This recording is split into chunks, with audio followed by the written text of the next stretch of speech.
Hi everybody and welcome to my channel. I'm going to do a eBay unboxing right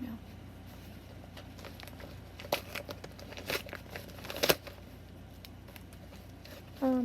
So I have a problem with my car.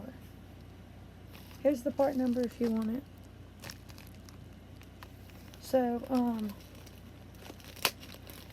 I'm missing two lug nuts. One is rusted, so I'm replacing three. I've got one stud missing, and I have two center caps, all in the back of my car. I think. No, one center cap is missing. One center cap is too big. And I think they're both passenger.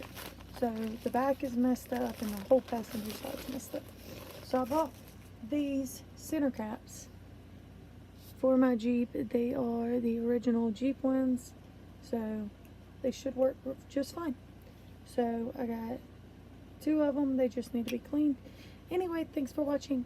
Bye, you guys.